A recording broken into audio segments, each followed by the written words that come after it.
मैं सच के साथ रहती हूँ, सच्ची के साथ देती हूँ और सच्ची के साथ रहूंगी, चाहे दुनिया इधर की हो जाए या वो उधर को जाए। पहले थोड़ा कुछ लोग जो कमेंट करते हैं दिमाग लगाइएगा। दिमाग इसलिए लगाइएगा क्योंकि कहते हैं ना कि जब इंसान व्यूज या सब्सक्राइबर या उसकी तरफ जाता है तो वो रुझान जिधर पब्लिक की होती है उधर जाता है। लेकिन अगर उसमें से कोई व्यक्ति डायरेक्शन चेंज करके जाता है ना, इसका मतलब कहीं ना कहीं कुछ तो है कि वो पब्लिक की गालियां खाने को भी तैयार है। और वैसे भी कल से रुख बदल चुका है, हवा का रुख बदल चुका है, बहुत सी चीजें आ चुकी हैं। सबसे पहले मैं आप लोगों को कुछ चीजें बताना चाहती हूँ।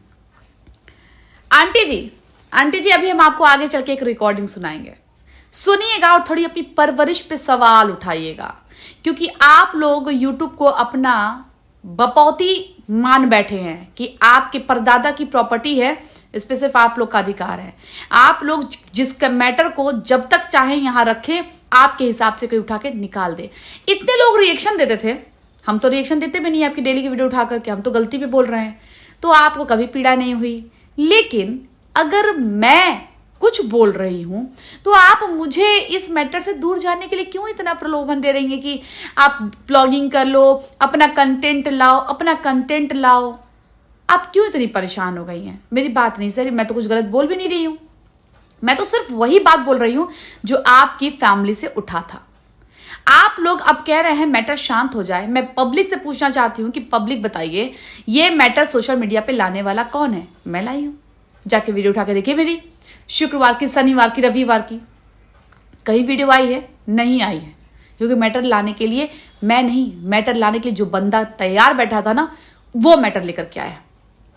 आप आग लगा देंगे, आग लगाने के बाद अब आग कहां तक फैलेगी, कहां तक उस पर फायर ब्रिगेड मारना पड़ेगा, वो तो उसके आग पे डिपेंड करता है। इतनी बड़ी आग लगाने से पहले ना 100 बार सोचना चाहिए था।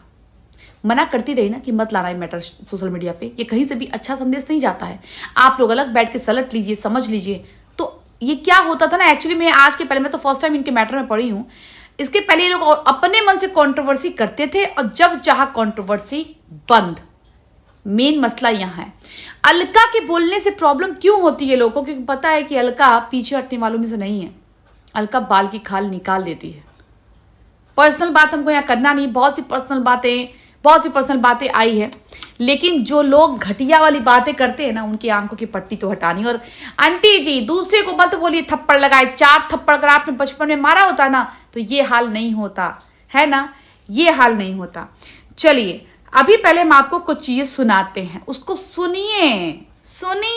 उसके बाद मन तो कर रहा था ना कि अगर सच में बताऊं, कल को मेरी बहन भी गलत हो सकती थी। मेरी बहन तो खैर बहुत एज वाली हो चुकी, बड़े बड़े बच्चे हो चुके, कल को ये मेरी बहन की जगह भी हो सकती थी। ऐसे आदमियों के साथ क्या करना चाहिए ना, वो तो मैं तो बोल दी हूँ चीनू भाई साहब, आपने जो भी हेल्प मांगी है मैं जरूर करूंगी। आपको कभी भी गवाही के लिए बोलना होगा ना, मैं आ जाऊंगी, मुझे कोई दिक्कत नहीं है। और विद प्रूफ, गवाही सिर्फ वर्बली नहीं होती, विद प्रूफ गवाही दूंगी मैं। खत्म ऐसे होगा, देखो मैं बता रहा हूँ क्या हाल उसका होगा। उसने मेरा घर परिवार 1.5 साल रोका ना, 1.5 साल। तो उसको तो कम से कम 1 साल 1.5 साल उसको भी रुकना चाहिए ना। अरे यार अब ये कैसे होगा सचिन, बताओ ना, ये कैसे होगा?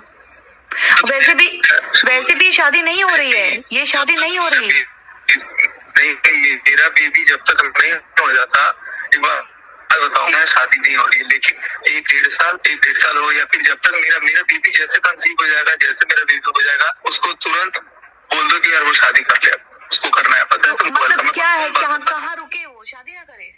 अब इसके आगे की बात तो आप लोग सुनिए ही नहीं, इतनी चीप क्लास की बातें, बहुत सी बातें हैं। मैं नहीं चलाती हूं इसलिए क्योंकि आप लोग की आंखों की पट्टी नहीं खुलती है। पता नहीं कैसे एक औरत, मैंने तो माना है कि वो औरत गलत की, उस औरत को पता नहीं किस चीज का नशा था, क्या था कि उसने ऐसा किया, लेकिन ये आदमी उसको हर रोज ब्लैकमेल करता था। अब क्या डिमांड आया है कि जब तक अगर मेरा बच्चा कंसीव नहीं हो जाता तब तक तुम कहीं नहीं जाओगी, तुम किसी से शादी नहीं करो क्योंकि कॉम्प्लिकेशंस आएंगे। तो इसका क्या मतलब था कि कॉम्प्लिकेशंस आएंगे, तो क्या सेरोगेट करवाने का प्लान था इसको, कि मैं अगर किसी ऐसी औरत को फंसाऊंगा, बच्चा नहीं होगा तो फिर मैं इसे सेरोगेसी भी करा लूंगा। सबसे बड़ा साजिश ये था ना तुम लोग का, इसीलिए इसकी वाइफ साथ देती थी। इसकी वाइफ सब कुछ जानती थी, लेकिन इसलिए बर्दाश्त करती थी कि हो सकता आने वाले टाइम में इससे इन दोनों का बेबी हो जाएगा। नहीं तो ये जो मैटर है ना, ये सारी की सारी साजिश इसलिए की गई थी, इसलिए एक विडो औरत को फंसाया गया था।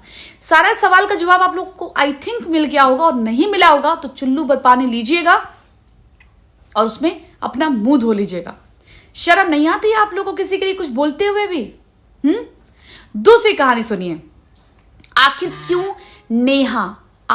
क्यों नेहा आशीष तिवारी ने सगाई के बाद भी बात की? सुमित भैया अगर आप भी होंगे ना तो सुन लीजिएगा क्यों बात की। आई थिंक भैया को शायद पता चल गया होगा, नहीं पता चला होगा तो सुन लीजिएगा। भाई साहब जैसे ही एंगेजमेंट से आए थे वो रोने धोने वाले वीडियो, वहीं से सारी प्लानिंग इनकी हो चुकी थी, सारी की सारी प्लानिंग। सॉरी कोई गेस्ट आ गया था तो मैं इस टॉपिक को ही बंद कर दी थी। तो बता रही थी कि मैं जब ये एंगेजमेंट से वापस आए थे तो उनकी सारी की सारी प्लानिंग वहीं गाड़ी में हो चुकी थी और एजेंडा पूरा सेट था। जब ये भाई साहब आए तो इन्होंने अपना एक स्टेप उठाया था, कांड। उस कांड के बाद क्या हुआ था पता है आप लोग को? इनकी माँ, इनकी बहन किस मुंह से कॉल करके बोल रही थी कि प्लीज एक बार बात कर लो उससे एक बार, वो पागल हो गया है, प्लीज एक बार उससे बात कर लो, कसम है, एक माँ का मुंह देख लो, एक बहन का मुंह देख लो। मतलब तुम्हारे इशारे पे कोई लड़की नाचेगी? रिक्वेस्ट किया गया था कि प्लीज वो ऐसे कर लेगा वैसे कर लेगा, प्लीज उससे बात कर लो, तब जाके इनकी फैमिली में बात करने दिया था। वरना इनकी जो हरकत हुई थी ना, पहले ये बोल रही थी ना कि मैंने मना किया था, तो जी हाँ, जब इनको पता चला था तो इन्होंने बहुत मतलब अच्छे से जगत माता को सुनाया था और जगत माता को सुनाने के बाद कहा था कि कैरेक्टर में बोल दिया था कि आओगी तो बहुत मारेंगे। उसके बाद से भैया बोली कि जब यही इज्जत है तो मुझे नहीं, बिल्कुल नहीं बात करनी है, आप अपना बड़ा लड़का रखिए, मेरा इनसे कोई मतलब नहीं है। बात वहीं खत्म थी।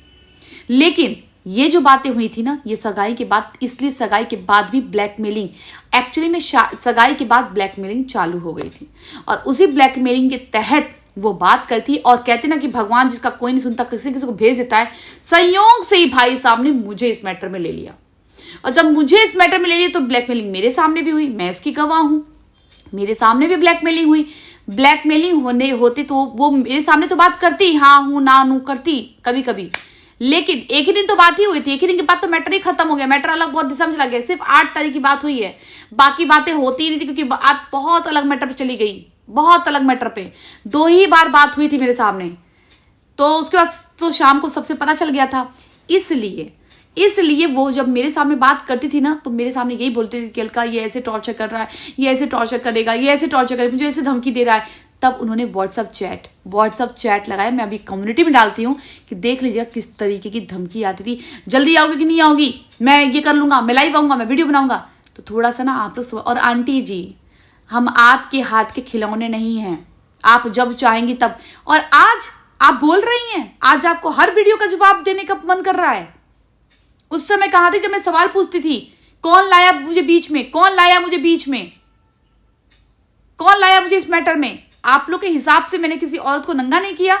मैं कभी सपोर्ट नहीं कर रही हूं कि नेहा सही है, लेकिन इसमें कुछ बहुत बड़ी प्लानिंग थी। आखिर जब बच्चा हो सकता है, जब सब कुछ हो सकता है, तो कॉम्प्लिकेशंस की बात कहां से आ गई कि कॉम्प्लिकेशंस होंगे।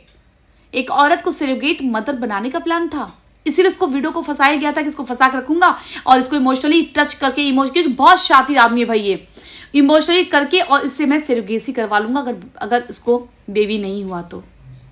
क्यों रखना चाहते थे? जब तक कंसीव नहीं होगा मेरा बच्चा, अगर तुम्हारा बच्चा 10 साल कंसीव नहीं होगा तो औरत 10 साल तक बैठी रहेगी, है ना। मान गया यार दुनिया वालों को। कान से सुनी हुई बात पे भी अगर शर्म होगी ना तो समझ लीजिएगा ये कितनी घटिया बात है। ये किसी को तब तक बैठाए रहो जब तक तुम्हारा बच्चा कंसीव न कर ले। इसका मतलब प्री प्लान, सोची समझी सब कुछ साजिश थी नेहा को अपने जाल में फंसाने की। इसीलिए ऐसे रिश्ते को चुना गया था जहां पे कोई शक भी न करे और इनका काम भी हो जाए। शर्म कर लीजिए आप लोग जो बात करते हैं ना, थोड़ी शर्म कर लीजिएगा आप लोग। और आंटी जी आप हमें बिल्कुल मत सिखाएं, हम भी 2 बच्चों की मां हैं। अगर वही दो थप्पड़ लगाई होती ना तो आज आपके बच्चे इस तरीके से ना आपकी इज्जत को सड़कों पे नहीं लाते। आई थिंक ये आपके पूरे सोशल मीडिया की लास्ट कंट्रोवर्सी होगी जो आपने खुद पैदा की। आप क्या सोचती हैं हर बार आप खुद पैदा करेंगी खुद ही काट लेंगी? नहीं, कभी कुछ पब्लिक पे भी छोड़िए, हम जैसे लोगों पे भी छोड़िए, हम खत्म करेंगे ना। क्या कहती हैं, अब तो हमारा बेटा नहीं फोन कर रहा है तो हम आपके गुलाम थोड़ी हैं। हो सकता है सामने वाले ने बोल दिया हो, कांटेक्ट कर लिया हो कि दीदी प्लीज हेल्प करिए इसमें, है ना। तो इसमें बहुत ज्यादा माइंड गेम है। प्यार जो करता है ना कभी किसी को नंगा नहीं करता है। अच्छा क्या बोली आंटी दूसरी बात कि देखते हैं कब हमारे पैर पे माफी मांगते हैं। हाँ आपसे माफी मांगते हैं, ठीक है। जगत माता को बोलूंगी अपने माँ बाप के पैर पे गिर के माफी मांग लेना। दूसरी बात, दिशा में कैसे घुमाई जा रही है बात कि माँ बाप माफी मांगेंगे, बच्चों के किए की सजा माँ बाप क्यों भुगतेंगे। अरे आंटी क्यों बातों को घुमा रही है, या तो कमेंट पे जा रही हैं। आप मेरी वीडियो देख लिया कीजिए, ज्यादा अच्छे से जवाब दे पाएंगे। मैंने ये बोला था कि अगर ये मैटर ऑफलाइन निपटता तो वहां पे जगत माता से हम माफी भी मंगवाते, उठक बैठक भी करवाते, थूक के भी चटवाते, अगर ये बात इस लेवल पे आती तो। और जगत भैया से भी हम माफी मंगवाते। हमने ये बात कहा था।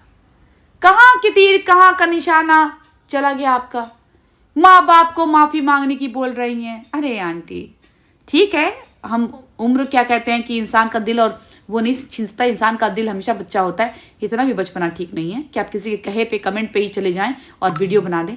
खुद सुन लिया कीजिए तब जवाब दिया कीजिए, अच्छा नहीं लगता इस तरीके से। कह रही है कि जब हमारा बेटा नहीं बुला रहा है तो बीच में क्यों आ रही, तो सब कुछ तो आप करेंगे नहीं ना, सब कुछ हम आपके हिसाब से तो करेंगे नहीं, इसलिए मत लीजिए। एक माँ है, एक औरत है, अगर कोई औरत गलती करते पकड़ी है तो बीच चौराहे पे खड़ा होकर के उसको नग्न कर दिया जाएगा। आपको क्या लगता है कि मैं क्यों आखिर बीच में पड़ी हूं, क्यों बोल रही हूं बीच में। एक औरत को आपका बेटा एक मोहल्ले में नहीं, एक गली में नहीं, एक शहर में नहीं, उसने पूरे ग्लोबल कहते हैं ना कि ग्लोबल डिफेमिंग की है उसने। ये social media India, foreign countries, कई जगह चलता होगा, लोग देखते होंगे जो इंडिया से हैं। आपको थोड़ी भी शर्म आ रही कि आपके बेटे ने क्या करतूत की है। मना करती रही लाख की इस मैटर को मत सोशल मीडिया पे लाओ, मत सोशल मीडिया पे लाओ, क्यों लेकर के आया। ये बिचौलिया तो लाया गया था अपने काम निकालने के लिए कि हल्का इमोशनल लेकर जाएगी, लेकिन बेटा हम किसी के साथ का गलत नहीं कर सकते हैं, पाप नहीं कर सकते हैं, ठीक है। तो वही 2 थप्पड़ अगर आप बचपन में लगाई होती तो आज आपको 2 थप्पड़ दूसरे को कहने जरूरत नहीं पड़ती, को 2 थप्पड़ लगाती तो सही हो जाती। सब कोई आपको फंसा ही रहा है। एक सरिता दरक ऐसी औरत है जो सच खोल रही है, लेकिन आई थिंक उसको दबा दिया जाएगा, ब्लैकमेल किया जाएगा। आपका बेटा एक औरत को इतनी गंदी गंदी गालियां दे रहा था, शायद आपके संस्कार अभी पता नहीं कहाँ गुम है। इतनी घटिया गाली, 3rd ग्रेड की गाली दे रहा था आपका बेटा, ठीक है। तो आपका बेटा आपसे माफी मांग ले तो आप माफ कर देंगे, वो औरत अपने घर में माफी मांग ली, बताइए ना। शादी तोड़ दी, शर्म नहीं आई। उस लड़के से बात करने का सिर्फ रीजन ये था कि शादी नहीं होगी, और वो शादी नहीं होने के कगार पे आ गई। भाई हम गलत देख के बर्दाश्त नहीं कर पाएंगे। गलत संबंध था तो गलत संबंध ऐसे खत्म हो जाना चाहिए था, पेरेंट्स के बीच में जूते चप्पल खा के, मुंह में काली पोत के। सोशल मीडिया पे लाने का अधिकार नहीं था किसी को। वो तो जो भी होगा भैया भुगतेगा जो किया है। मैंने कहा था ना, जो गुड़ खाएगा वो कान छिदाएगा। तो सोच समझ के बोली। जो सुबह सुबह आप पोकिंग की वीडियो डालती है ना, पोक मत किया कीजिए, नहीं तो बाद में आप फिर वही करने लगेंगी। और बिचौलिया तो इस मैटर को अंत तक ले जाएगा, चाहे आप एड़ी चोटी का जोर लगा दीजिएगा। हम तैयार हैं, हम हर तरीके से तैयार हैं, एड़ी चोटी का जोर लगा दीजिएगा, पीछे नहीं हटेंगे हम। एक औरत बदतमीज थी क्या, जो यानी जो कोठे पे औरत रहती है उनकी कोई इज्जत नहीं होती, उनकी कोई आबरू नहीं होती। आप जैसे लोग तो बीच बाजार में नंगा भी करे, मारे भी, पीटे भी और जान से भी खत्म करे। आप लोग तो ऐसे ही इंसान हो, समझ में आ गया। तो मैडम आप स्कूल की प्रधानाध्यापिका या टीचर रही हैं तो आप एक बात जान लीजिए, हर एक औरत की इज्जत होती है, चाहे वो अमीर हो, चाहे वो गरीब हो, चाहे वो कोठे वाली हो। समझ में आया आपके। इकलौती वही औरत गलत नहीं थी, इकलौती वही औरत सब कुछ नहीं की हुई थी। अपने बेटे की पहले करतूतें सुन लीजिएगा सामने वाले से, उसके बाद कूदिएगा। लगता नहीं कहीं से भी आप अध्यापिका रही हैं, वरना ऐसी बात तो करती नहीं, पहले कहती नहीं अलका जी। और आपके पास फोन करने किसको शौक है, अपने आपको स्टार समझती है क्या? स्टार हैं, स्टारों को तो हमसे बात ही नहीं करते, पूछते ही नहीं है। आप स्टार कहीं की बनती हैं? आपसे कोई बात करना चाहेगा? हम तो गार्जियनशिप के चलते बोले कि भैया गार्जियन तक बात जाएगी तो हो सकता है कि बातें समझ में आ जाएगी, लेकिन आपको शर्म आई? आप कह रही कि हम नहीं बात की। आपको पहले से पता था कि आपके घर में प्लानिंग क्या चल रही है, सोशल मीडिया पे क्या कंट्रोवर्सी आने वाली है, आपको सबको भांप था। जिसका पति जाता है ना, उसकी आंखें सूज जाती हैं, होठ से लिपस्टिक गायब हो जाती है। समझ में आया आपको? इसलिए आपके पास फोन किया गया था। 8 तारीख को ही बताने की कोशिश की गई थी कि हम डायरेक्ट उसको नहीं बता सकते, पता नहीं कैसे रिएक्ट करेगी, क्या करेगी क्या नहीं करेगी। आपने फर्ज पूछा कि देखिए क्या बताना चाह रही थी, क्या बताना चाह रही थी। चलिए इतना ही काफी है, मिलती हूं कल।